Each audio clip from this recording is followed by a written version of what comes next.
দুর্নীতি গিয়ে নিজেদের ঘরও ভাঙবে। বিজেপিকে নিশানা করে আক্রমণ মমতা বন্দ্যোপাধ্যায়। পুলিশ দিয়ে অত্যাচার বন্ধ করুক, না হলে কত জেল আছে গ্রেফতার করুক, আমরা প্রস্তুত। আপনারা তৈরি তো? বিজেপিকে আজ চ্যালেঞ্জ করেছেন মমতা বন্দ্যোপাধ্যায়। ফেসবুক লাইভে আজ এই কথাই বলেন তিনি। আপনাদের জব্দ করবার জন্য তোমারে বধিবে যে গোকুলে বাড়িছে সে। পুলিশ দিয়ে অত্যাচার বন্ধ করুন। আর তা নাহলে আপনার কত কারাগার আছে, আপনার কত জেল আছে, আপনার কত বন্দুক আছে, আপনার কত গুলি আছে, আপনার কত কোর্ট কেস আছে। আপনাদের সবটা দেখার জন্য আমরা মানসিকভাবে প্রস্তুত। আপনারা প্রস্তুত তো? আমাদের ঘর ভাঙলেন, আগামী দিনে আপনাদের ঘরটাও ভাঙবে। যখন ভূমিকম্প হয় না, কেউ জানে না কারটা ভাঙবে। ভূমিকম্প যখন হয়, ধস যখন নামে, আগুন যখন লাগে, বন্যা যখন হয়, সব ভাসিয়ে নিয়ে যায়। নিজের ঘরটা আগে রক্ষা করুন। আপনি বিকেলবেলা ফেসবুকেই থাকুন, রাস্তায় আর বেরোতে হবে না, কটাক্ষ মুখ্যমন্ত্রী শুভেন্দু অধিকারী। ফেসবুকেই থাকুন আপনি বিকালবেলা, আপনাকে রাস্তায় বেরোতে হবে না। আর রাস্তায় আপনি যাতে না বেরোতে পারেন তার ব্যবস্থাও আমি করব। আপনি বাড়ির উপর নিয়ে খেলতে গেছিলেন, গোল খেয়ে বাড়ি এসেছেন। আপনি হালিশহর নিয়ে চেষ্টা করেছিলেন, সেখানেও ডবল গোল খেয়ে বাড়ি এসেছেন। যত কথা কম বলুন, বিশ্রাম করুন, অনেক বয়স হয়েছে।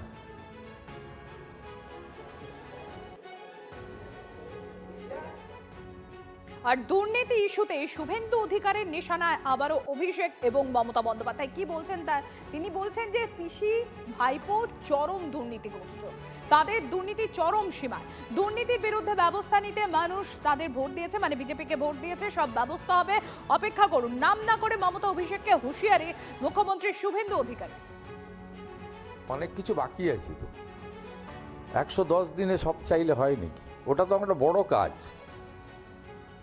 দুর্নীতিগ্রস্ত পিসি ভাইপো, তাদের দুর্নীতির একদম চূড়ান্ত পর্যায়ে মানুষ তো ভোট দিয়েছে শুধু উন্নয়ন ভাতার জন্য নয়, চোরেদেরকে চরমতম শিক্ষা শাস্তি দেওয়া, তাদের সম্পত্তি বাজেয়াপ্ত করা, সেই বাজেয়াপ্ত করা সম্পত্তি অকশন করা, নিলামে চড়ানো, সেই নিলামের টাকা সরকারি কোষাগারে জমা করানো, এসব অনেকগুলো এজেন্ডা দিয়েছে। তো এত তাড়াহুড়া করছেন কেন?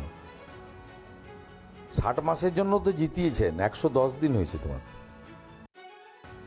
আপনারা শুনলেন মুখ্যমন্ত্রী শুভেন্দু অধিকারী, তিনি বলছেন যে সব ব্যবস্থা হবে। দুর্নীতি ইস্যুতে শুভেন্দু অধিকারী নিশানা করছেন মমতা বন্দ্যোপাধ্যায়, অভিষেক ব্যানার্জিকে। কি বলছেন তিনি বলছেন পিসি ভাইপো দুর্নীতিগ্রস্ত, তাদের দুর্নীতি চরম সীমায়। দুর্নীতির বিরুদ্ধে ব্যবস্থা নিতেই মানুষ বিজেপিকে ভোট দিয়েছে, সমস্ত ব্যবস্থা হবে, অপেক্ষা করুন। নাম না করে মমতা বন্দ্যোপাধ্যায়, অভিষেক বন্দ্যোপাধ্যায়কে হুঁশিয়ারি মুখ্যমন্ত্রী শুভেন্দু অধিকারী। চোরেদের চরম শিক্ষা হবে, বাজেয়াপ্ত সম্পত্তির নিলাম করে সরকারি কোষাগার ভরা হবে, বলছেন মুখ্যমন্ত্রী। অনেক কাজ বাকি, এত তাড়াহুড়ো কিসের? মন্তব্য শুভেন্দু অধিকারী। দুর্নীতি ইস্যুতে ফের শুভেন্দুর নিশানায় মমতা অভিষেক, একবার শোনাই আপনাদের। অনেক কিছু বাকি আছে তো, 110 দিনে সব চাইলে হয় নাকি? ওটা তো একটা বড় কাজ।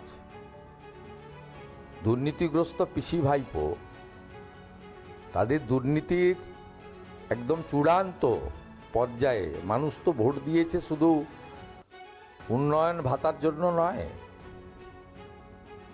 চোরেদেরকে চরমতম শিক্ষা শাস্তি দেওয়া, তাদের সম্পত্তি বাজেয়াপ্ত করা, সেই বাজেয়াপ্ত করা সম্পত্তি অকশন করা, নিলামে চড়ানো, সেই নিলামের টাকা সরকারি কোষাগারে জমা করানো, এসব অনেকগুলো এজেন্ডা দিয়েছে। তো এত তাড়াহুড়া করছেন কেন? 60 মাসের জন্য তো জিতিয়েছেন, 110 দিন হয়েছে তোমার। কালীঘাট তৃণমূল কংগ্রেস নেতা বৈষ্ণব চট্টোপাধ্যায় রয়েছেন আমাদের সঙ্গে। বৈষ্ণব বাবু, শুভেন্দু অধিকারী বলছেন পিসি ভাইপো চরম দুর্নীতিগ্রস্ত, সাধারণ মানুষ বিজেপিকে ভোট দিয়েছে চোরেদের চূড়ান্ত শিক্ষা শাস্তি দেওয়ার জন্য। আপনার প্রতিক্রিয়া চাইব।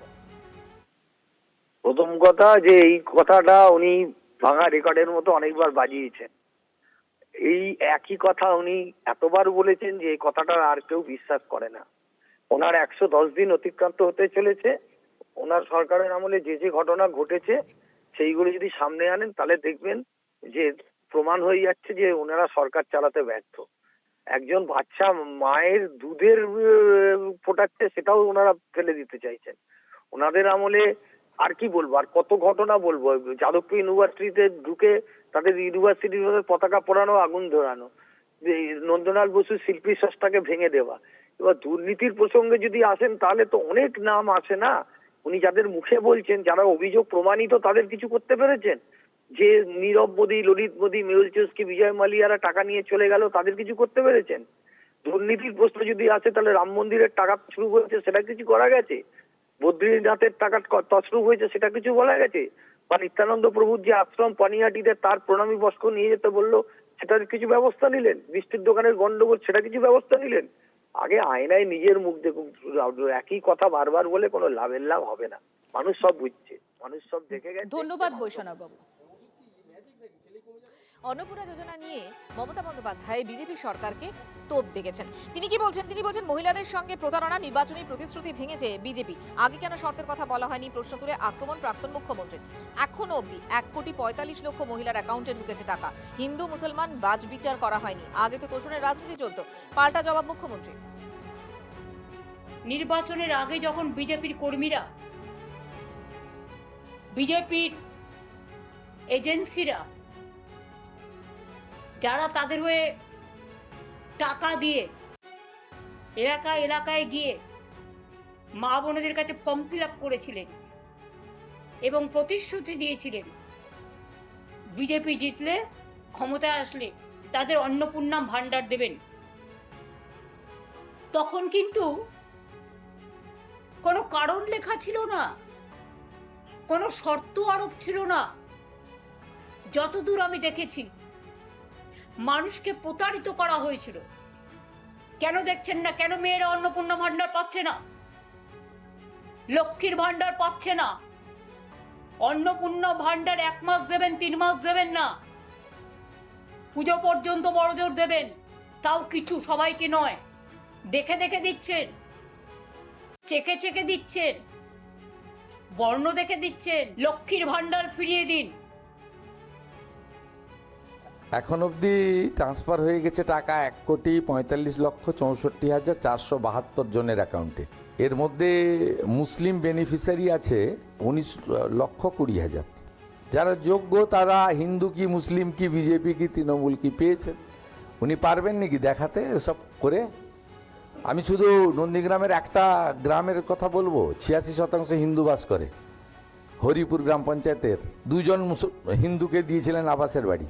একটা গ্রামে 86% হিন্দু বাস করে, 54 জনকে আবাস দিয়েছেন। 2 জন হিন্দু, 52 জন মুসলমান। গোটা রাজ্যের হিসাব আছে আমার কাছে। আপনি কি লেভেলে অ্যাপিজমেন্ট করেছেন বিজেপি করার অপরাধে, হিন্দু অপরাধে। পাহাড়ের 1 লক্ষ মহিলাকে আমরা অন্নপূর্ণা যোজনা যারা যোগ্য তারা টাকা পেয়েছে। আপনি পারবেন নাকি এসব হিসাব দেখাতে? অত তাড়াহুড়া করার কিছু নেই।